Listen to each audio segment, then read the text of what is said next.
It's the Morning Star Drive 117.8. You soaring up with sky, now's the time, don't delay. I'm sitting in my ride and it's time to fly. So let's realign, just listen and fill your mind. Hey guys, how is it going? And welcome to the Morning Star Drive on 117.8. It is Thursday, January 16th, and so happy for you joining us. We are ready to start another day together with the Lord. So subscribe to us on YouTube. Do not follow us on SoundCloud, and make sure to support us on Patreon. So today we have an exciting podcast for you. Of course, we have some more testimonies. You know, even though it's January 16th, GGG has passed, we can still testify each and every day. So everyone, how are you doing? I hope you guys had an amazing and awesome week. It is already Thursday. For me, I am recording a little bit earlier because I'm in the Western countries, but by the time you guys receive this, for those of you guys in Asia, it'll be the pre-dawn of Thursday. Of course, this is Wednesday when I'm recording this. I hope you guys have had an amazing and awesome week. Hope you guys enjoyed the Wednesday service last night. I still need to listen to it because it's tonight for us. Don't forget, we have Q&A Thursday every single week, so get those questions ready. Send them to me whenever you can. And if you haven't yet, please leave a like and comment to build our community. So, I'm really happy for everyone joining us every weekday on the Morning Star Drive. So let's get up and support each other each and every day. This week's Sunday message title is Be Perfect. All right, be schmafect. So it is Thursday. We're getting to the end of the week. Only, this is one of my favorite days is Thursday because it means that, we only have one day left before the weekend. I don't know. It's more exciting to see the weekend come or to feel it coming rather than already being on the weekend, because then you actually have to do something with that weekend, and sometimes we do meaningless things, but I am grateful it is Thursday. I am in Los Angeles at the moment, and I know that you guys have heard that there are wildfires going everywhere. It's crazy, but the good thing is the church is not affected. We're way south of the wildfires, so I don't even think we can see the smoke. We're not even affected by the smoke.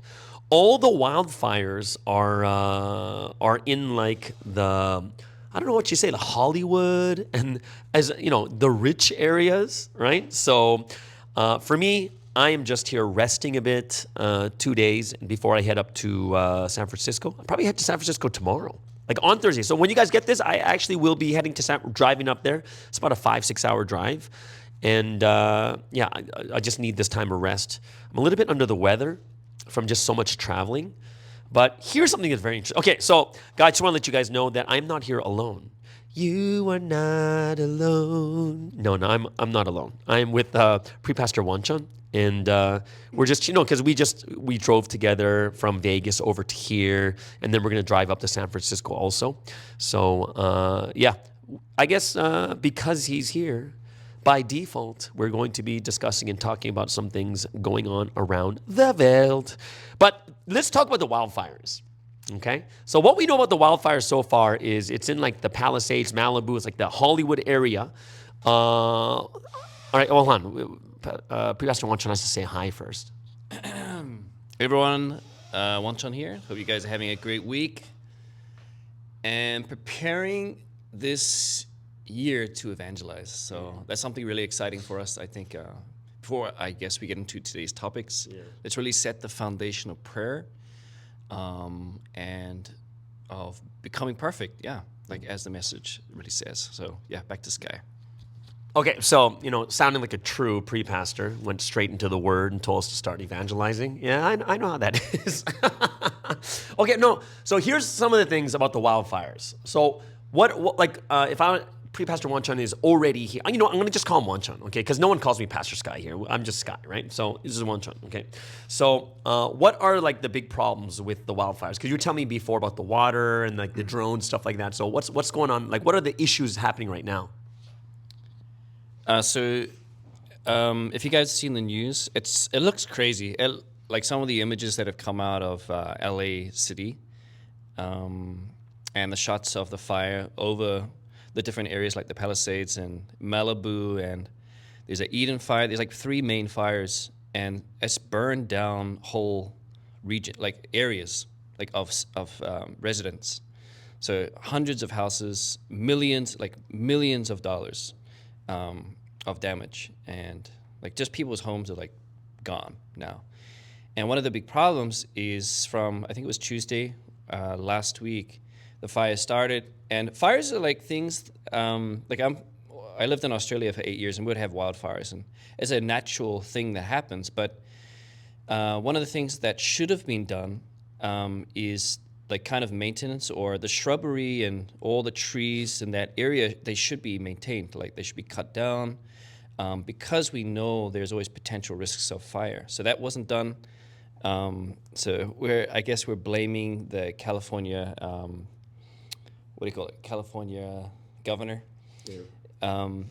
They should be responsible for that. Another thing is that we don't have water to put out the fires. So they have all these fire engines and all the departments are coming to try to put out fires, yet there's no water to actually put out the fires. And there's been images of people trying to protect their homes by using the water in their swimming pools, just splashing it on the fires that are coming around. But they have to be evacuated because there's nothing stopping these fires coming through. And the big thing actually is the winds. So if wind picks up fire, it just pushes it. It's like a fuel, right? Because oxygen, it fuels the fire and it just pushes it forward. And I remember, I didn't see this yet, but I remember when I was in Australia, you would see these fires be flung like hundreds of meters like in front where the wind is actually blowing. But this has also been happening as well, where fires are just being pushed forward and forward and forward because the wind is so strong. And it was kind of crazy. It was really all very terrible timing. Coincidence? Well, I think there's something to pray about right now. But yeah, back to you, Sky. Okay, so we see all these other different things happening, and I think Wonchun was also saying, he told me that even Canada came to help with what was it? A drone? No. It's a firefighting plane. What is it? So it's a firefighting plane. Okay, so a firefighting plane. So what does the plane do? Like it just... Oh, he's going to go check it on the internet. I'm just going to give you an update. This is like the latest update that happened. This update is from... Oh, this is the updated 10 minutes ago. And it says that there's more fresh gusts and dangerously low humidity could cause new or existing fires to grow rapidly on Wednesday, which is right now at this time, right? So more than a week into the fires, officials are trying to prevent speculation and evictions in ravaged neighborhoods. Okay, so now he's showing me a picture of this plane. So here, 1 second. So the plane name is called, I couldn't remember if it was a skipper or a scooper, but it's called a super scooper. And basically what they do is they're really big, but they're very maneuverable. The yellow-red, if you look in online for a super scooper, you'll find it. And they came from Canada, and what they do is they come down onto water at full, like not, at a lot of speed, and they put out a hatch kind of opens at the bottom of the plane, and it scoops up the water, like hundreds and hundreds of liters. Or gallons, whatever country you're in, and then they dump it on the fires. But what actually happened was people had been flying drones in the areas that they shouldn't have been, and the plane got damaged, so it had to go back to Canada in a damaged state, and it's no longer helping the rescue efforts. So that's what happened. So here's the thing that I do want to discuss about, and I think this is a really important thing, is like, what is the spiritual meaning of this, right? I actually talked to a head leader in a friend of mine in another country, and it's interesting because people about the wildfires, like the whole world is seeing these wildfires. I'm sure, like even this podcast. I think the main countries that watch it are supposed to be like 13 countries. Like it spreads around 13 countries. But it's interesting how everyone in the world sees this happening. And what this head leader said to me is like something really like it triggers something in my head. And this head leader said, isn't Hollywood the place where all the idols are? Like where people kind of worship these people because they're rich and famous. Like could this, and it's like, whoa, like that itself could be a judgment. Right? That this, like the place being judged is a place where like people worship these human beings because of their acting or their singing and stuff like that too, and all these houses are burning down. And I thought that was quite interesting. Like, what about you? Like for you, what do you think about this type of thing happening, and when you think about it spiritually? It's interesting because originally when I saw what had happened, the fires, it kind of made this triangle in this particular region, like northern Hollywood, and that region and that area is known for being truly sexually fallen, like very fallen areas, like an industry that's terrible. And then I immediately started thinking about that. I was like, oh, God's really finally judging LA, like for the very fallen nature of it. And then, secondly, I think then you start thinking more, I guess, that's kind of a physical judgment, but you think starting to think more on a more spiritual level of the idols, right? Of the celebrities that that people worship, in a sense. But then it didn't really fit 100% when I started to really pray about it and think about it, because when God does something, He focuses on the central history, right? It's about the core. And so God judges according to how we treat the one sent by God. And so it got kind of like, the focal point got more and more clear for me. It's more like,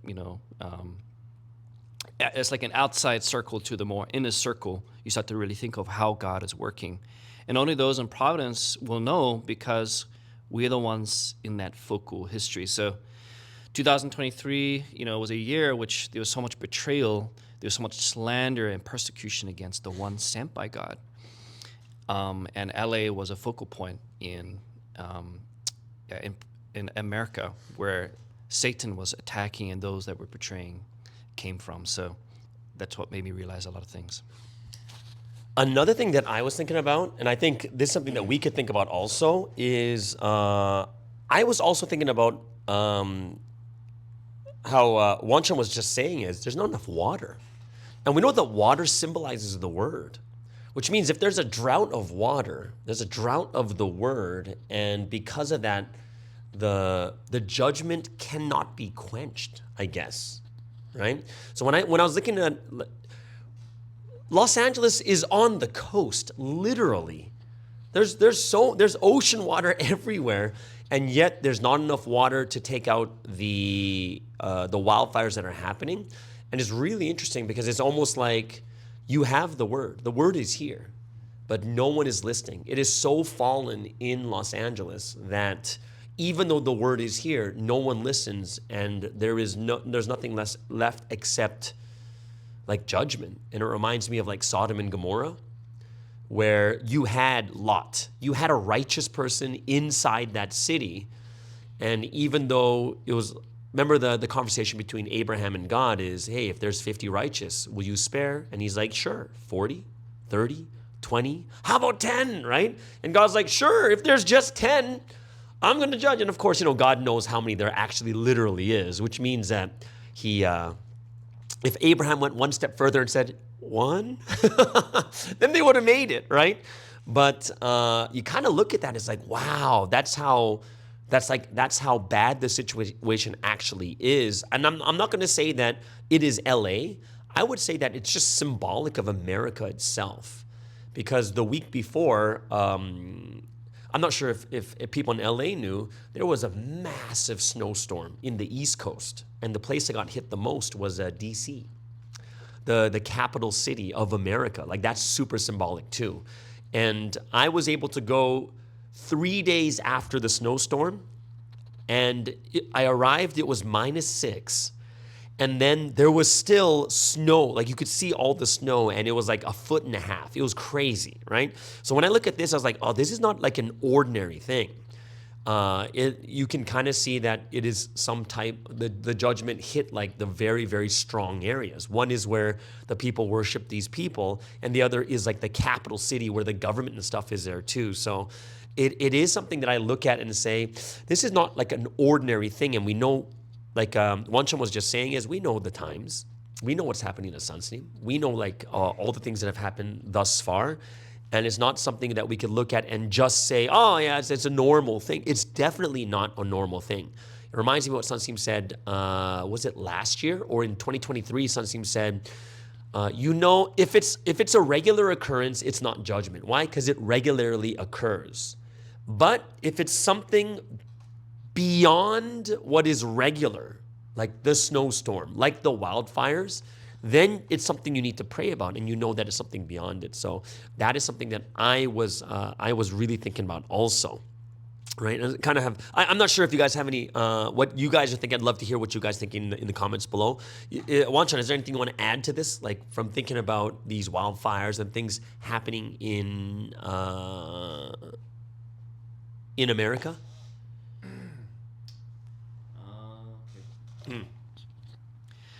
I guess it's a sensitive topic in a sense because even around the world, even from the beginning of last year, at the end of last year, there's been things going on, like huge disasters, accidents, even Korea. And it's hard to say what it is at that moment because everyone's grieving, everyone's going through the trauma of that experience. And LA is still in the midst of what's happening, so it's hard to say. I think that the answer comes a little bit later. But as we know in Providence, we learn about the past so that we can understand the present and the future. We understand what is happening now and the mistakes that we made in the past. So it's something to keep in mind about America and America Providence in the whole. God makes history in a way that we don't always understand, and God's will is not always clear to us. But I think as we pray, something will give us the answers. I think that when we look at America, it's a symbolic nation because of how influential it is to the other nations around the world. America Providence, too, is very influential to the other smaller pioneering nations in Providence. So something to consider, something to pray about. It's still early days, but I believe God will answer us as we pray.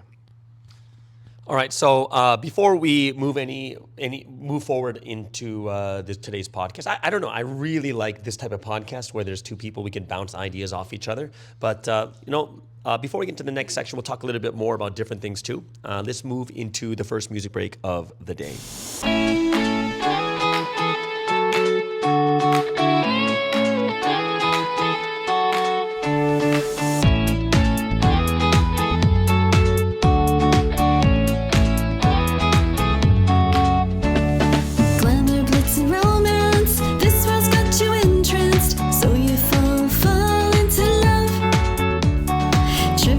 Hurting, there's nothing that's quite worth it. So you call for help again.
so we are back. Once again, it's me and Wanchun. We're over here in Los Angeles. I think tomorrow, the day after, we will be flying, not flying, we'll be, flying in a car, I guess, flying fast, 80, 90 miles per hour. For those of you guys out there, 89, 90 miles per hour is like 140 kilometers an hour, which the rest of the world understands that, but, only Americans understand the miles and stuff like that too. But couple of different things. Me and Wanchun were able to, we were in Las Vegas together, and I told you guys yesterday some of the stories, and it's pretty incredible meeting one of the pastors, old-time pastors since the early 80s. It's incredible, the stories. And his daughter, I told you one of the stories about the 9/11 stories about the daughter, right? But I was talking to Wanchun today about it, and he's like, oh, there's another story that he was like really, really thinking about. And let me get him to share this story that the daughter told us. And when you think about it, it's really, it's a crazy story. But I'm going to let Wanchun share this part of the story. So Sky can probably fill in the details because I actually don't remember all the details really well. But she was in Wamingdong. I think she was super young. Yeah. And this was okay. Pre-rapture. Okay. So So yeah, before 2015, and as she was looking around, like her spiritual eyes opened, and what she saw was a spirit that was kind of running around everywhere, and it was kind of whispering in people's ears, and it was on the Wamingdong lawn. On the Wamingdong lawn, right? And then this spirit, it was whispering in the ears of these members that were actually praying. And she saw that according to what was being whispered into the ears of these members, they were actually praying it out. Like it was becoming their prayer. And it was very, like, in a way disturbing because of how influenced people were. Even members were influenced by the spirit. And this spirit had said that it is kind of the spirit of this region. Like I don't know the term that she used, but a king or of this kind of region, like in charge of it. Yeah, they were like in charge of every region of Wamingdong. Yeah, so in charge of different regions, even of Wamingdong, which sounds crazy. And then there was a light coming from maybe the top section of the lawn near a tree where there was one member that light was glowing from them, and this was the only member, just from the story, that was actually praying a proper prayer, a prayer that was not influenced by any spirit. So even this morning's Proverbs, as I delivered them, I was really considering, like, God, like, when we pray, we have to. Prayer is not just something that should be out of just out of ritual or just out of habit, but we have to meet with God and we have to pray for them to speak through us. And even yesterday, as I was praying in Las Vegas, I woke up and I took out my laptop so that I could pray according to the word that I'd listened to, because it's so important that we pray in this way. So, I don't know, Sky, you want to fill in any details that you remember? Yeah, when we were listening to it, well, actually, she spoke to us in English at that time. Yeah. She was speaking to us in English at that time, but it was so shocking that, and this was before the rapture, where Sunsteam was not out yet, and it was a time where, her family went to Wamingdong to go pray at the pre-dawn time on the lawn. And remember, these are all members praying at pre-dawn in Wamingdong. And there is a spirit making people pray their spirit, like their prayer. And hold on, did you just talk about the time when the spirit talked to her? Okay, so she's watching all this happen, how this spirit is like whispering something into their ears, and then they're praying exactly what this spirit whispered, right? Remember, this is members in Wamingdong during pre-dawn. And then the spirit came to her and says, what do you want to pray, right? Because if you say it to me, then I'll pray it, and then, I'll pray the prayer for you. It's so crazy when you think about that. And she's like, what? And she saw that at that time, Sunsteam wasn't there, and these spirits are just controlling people's prayers because people are not giving absolute sincere prayers. That's a scary thing. And me and Wanchun were actually talking about it, in the car. We were at a cafe. We drove over here, and we're like, how many times have we gone to pre-dawn tired? And sometimes you pray and you don't even remember what you prayed about. Like, I would be like, that's the time you probably influenced. Imagine if someone spiritual came into your church during pre-dawn. What would they actually see? That would be crazy to see, right? The one interesting thing that this member did say is after Sunseed came out in 2018, those ghosts were gone. They were gone, right? So when you think about that, I think that's kind of a cool thing, right?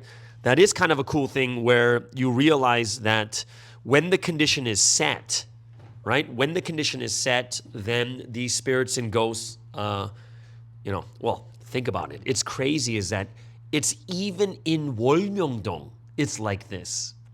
Like we have this condition to set, and we can't even get rid of them until Sunseam comes, which is quite wild when you think about it. Like for me, that's a wild thing to think about. So when I heard about that, we were kind of both like, whoa, that is so crazy that this person who's that spiritual can talk to the spirits and see the true condition of certain areas.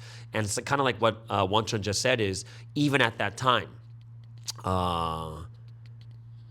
she can see a light shining from only one member praying. And she was basically saying that, and that was the only person that prayed the true prayer. Which also makes us kind of think about, what are we praying? Yeah, what are we praying? Like how true and how sincere are our prayers? Or are we just kind of going through the motions and letting a ghost control our prayer, where our prayer's not even going to God? And I think in that sense, we could say that, hey, are your prayers really going to God or not? If they're really going, wouldn't it be different? If they're really going, wouldn't you say something completely different from this too? So when I looked at this also, I was really, it was kind of shocking because it's in Wolmyeongdong. That's the thing that completely blows my mind, that this is a Wolmyeongdong thing, right? So yeah, that was one of the stories. Like, man, I told you guys yesterday, 7 hours. It was over 7 hours.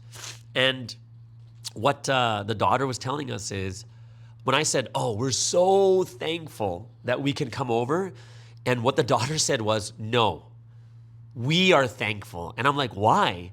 And she said, her father doesn't remember these stories. Like the father needs to be triggered by, I remember this story. I remember this story. And basically they were saying they could have gone on for days just talking about these things. So some of these stories they said they haven't even heard, right? So actually, the Proverbs, for Wednesday morning, number one, the whole section was about how to verify revelation. So number one, it said, if you communicate with having an incomplete connection because you fail to be definitely united with the Spirit of God, the Holy Spirit and the Holy Son, Jesus, Son's name, or the angel, you will receive an answer that is given by your own will, your own thoughts, or your own heart. That is asking and being answered one question after another with an enticing spirit, a tempting spirit, or a helping spirit. And number two says, with people too, if you are not directly connected on the phone with the one whose updates you expect to hear, then someone around them will tell you what they assume. This happens in the spiritual world too. In this case, those words are someone else's remarks, or it is a tempter's message, or it is helper's message, or it is advice coming from the sidelines. So just wanted to mention the Proverbs because it was just so in line with the whole story and being influenced by spirits in the spiritual world. And especially in America, we as American, I mean, generally speaking, we're not really like thinking about the spiritual world very much. But something has always taught us that we have to be aware of the spiritual world whenever we're living our lives. So it reminded me again just how real this the spiritual world that we're influenced by every single day. So yeah, there we go. Right. So isn't it incredible? Like the word, you can tell how living the word is because it's exactly like the things that we're going through in our everyday lives. But I was really, really, man, there's so many stories we can talk about and so many stories we can't talk about. Oh, there are stories like me and Wanchan were just like, 7 hours of secrets. 7 hours. And then, of course, guys, it's not literal secrets, but, it's more personal.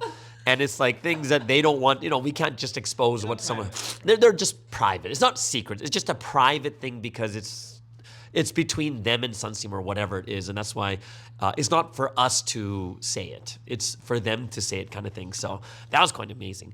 I actually have this amazing story because me and Wanchan we were driving for yesterday for 5 hours? 4.5 hours or so. And he had, don't eat a donut, bro. Not right now. You got to talk. You can't just eat a donut. Okay, you're smelling the donuts. Oh, yeah. So, yeah, they're from Las Vegas, right? So, yeah. Story? Yeah. Okay, so there's a crazy story. I was really moved by this. And Wanchan was talking about a story between him and his mom. Man, it was so moving. My heart was wrenched when I heard it, but I don't know. He's going to tell you the story and his realization through it. But it's crazy. For me, I'm just like, whoa, if that happened, I think I would react the exact same way as him too. But this is between him and his mother, okay? Okay, well, I'm kind of put on the spot about the story, but that's okay. I think I was in my later teens, 16, 17, and my mother and I, we're very similar, but it's interesting because we have similarities, but we are very different as well. And so it kind of got to a spiral point where we getting into more fights and disagreements about things, and generally speaking, my feeling towards her is always very tense and up. And we got upset with each other very often. And it got to a point where Mom wanted to talk to me. And so she sat me down at the table. And as we're sitting there, I'm kind of grumbling in my rebellious stage, I guess. Or just, I felt terrible. The way that I felt about her was just angry or frustrated. And she doesn't listen and these sort of feelings. But anyway, it got to the point where she asked me. She sat me down sincerely and she says, we're having all these problems together. Do you even like me? And she asked me that way. And I hardly needed to think about it, but it just came from my heart. I don't like you. And when I said it out, just me saying it itself, for some reason, it just this tension and all these things were just broken inside of me, and I wept. It's a kind of crazy experience. I've never cried like bold ever before like that, but I just started crying. And the thing that surprised me was the reaction of my mother. So maybe I shouldn't have been surprised, but instead of reacting, but she just wrapped her arms around me and held me and said, "I love you." And I remember that made me cry even more. It's like crying and crying. And I really meant what I said at that time. Like, I know that it sounds like a terrible thing to say, but I was very honest in my answer to her. And it felt like I was able to be honest for the first time for a very long time. I was holding all this frustration and this pain in my heart. And I guess I was talking to Sky about it. We started to, dissect it, or what's the takeaway, or what's the thing that we came to learn. And what I realized at that time was, thankfully, I have these parents that truly love me, and that unconditional love of my mother was there so that I could just truly be honest. And from that point on, I recognized that there was like a healing process, but the relationship started to heal. And when, of course, it was spiraling kind of worse and worse, it actually, from that point on, it changed. It became better. She trusted me more. We trusted each other more. We changed in the way that we treated each other. Somehow, just that honest heart of confession. And I know that it sounds terrible, but actually I think that is what we need to do. And when someone loves you, they will hear you. And, our relationship really improved and changed to the point where, we really trust each other and we really love each other. Even though, of course, there's other things that happen in the process, because once they came to Providence and they found out, it was like a very traumatic thing for them, and a lot of things happened until that point. But there's always been that deep trust and belief in each other. So that's never shaken, and I'm truly thankful for that. So yeah. Like for me, that when I heard this, I was in the car like, oh, because What's the takeaway that you got from that? well, no, mine was very, very similar. Like first, the way that Wanchan was actually telling me the story, it was really interesting because he's like, when he said to his mom, "I don't like you," first I was just like, whoa. Like I thought my first reaction was the mom must have walked away and cried or something, right? And then Wanchan told me, he's like, oh, she made a reaction that I never thought she would do. Like it was such unexpected. And for me, I thought that meant like maybe she slapped him, or maybe, she cried, or, I don't know what it was. Like maybe I was trying to think in my head all the different things that an unexpected thing it could have been. And when he said she hugged him, I was like, that is the most unexpected thing. I would have never thought. Someone your own child tells you, I don't like you, and you hug them. For me, it was so unexpected, but it was so unexpected that it was so moving. How could you do that? It made no sense to me that you can do that right after hearing that from your own child. And then I was like, oh my gosh. And then he's like, and he just started bawling. And I'm like, dude, I do the same. I don't think I can hold myself. I was just like, oh, can you imagine that? I don't think it's something that's too big for me to, especially if I'm having Asian parents. I don't think that ever happened, right? My dad would be like, suck it up, and he'd walk away, right? Or he'd be super silent and just walk away, right? But yeah, when I heard that, I couldn't process it. I was just like, wow. But then when he brought up the unconditional, like this is what people really want. Like people really want this type of love where even if you may not like this person, or even if you push them away, they're going to love you no matter what. That is what people truly want. And this is why people will eventually come back to God. I can't help it. Actually, I was watching this, what was it? A YouTube,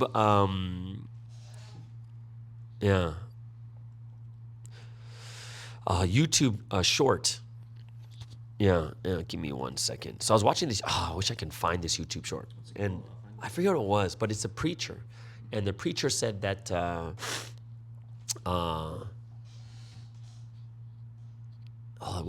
kind of lost my thought. What was I talking about?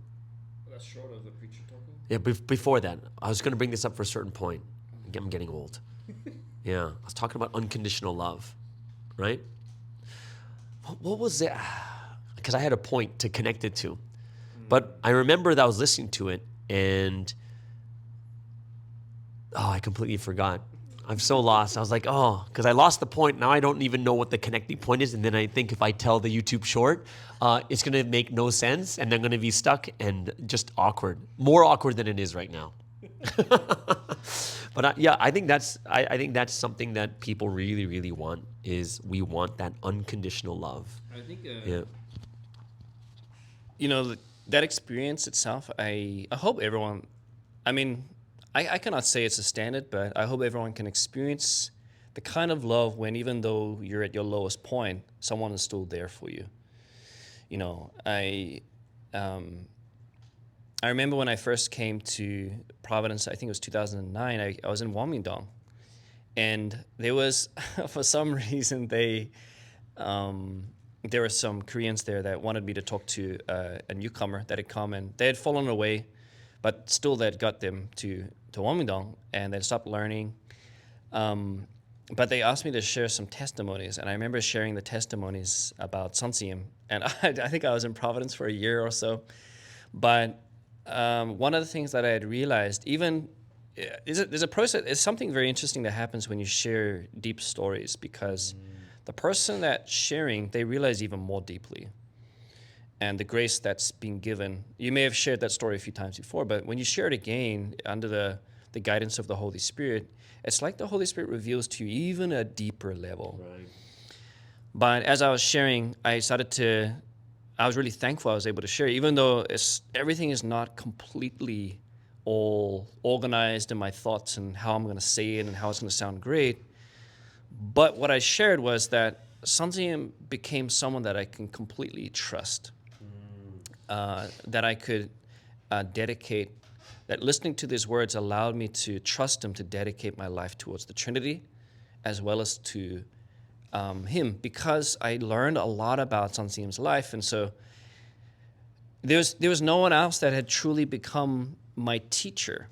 Like, we've had great teachers in our lives, but up until that point, there's no one I could say I've changed my life for this person. And only anything, even though I've gone through difficulties, only everything had brought blessings, grace, growth.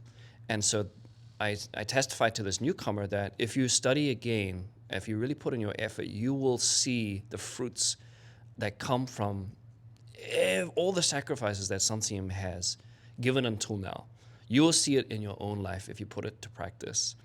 So that built trust. Like, in James 2, it talks about how you need works as well as faith.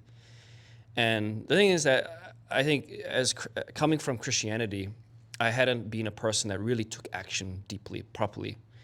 And maybe if I was to justify myself, maybe it was the word, maybe it was a level that I understood. But I think the example that Santiam has given and the word that he has given, we have no excuses.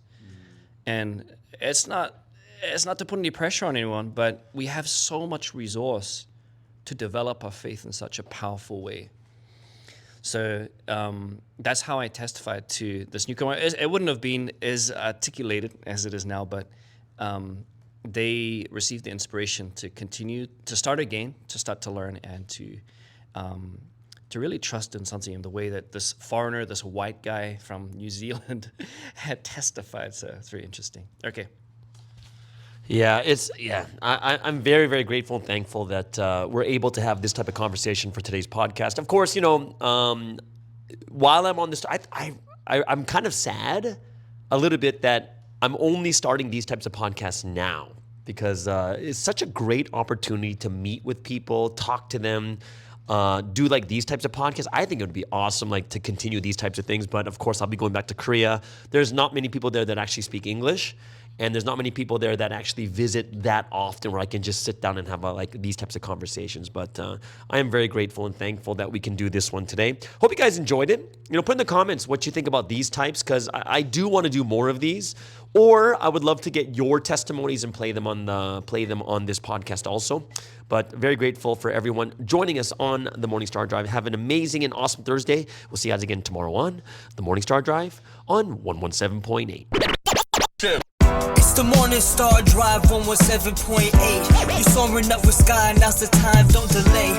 I'm sitting in my ride and it's time to fly. So let's realign, just listen and fill your mind. I'm burning with desire and the passion. Nobody can stop me when I'm like this.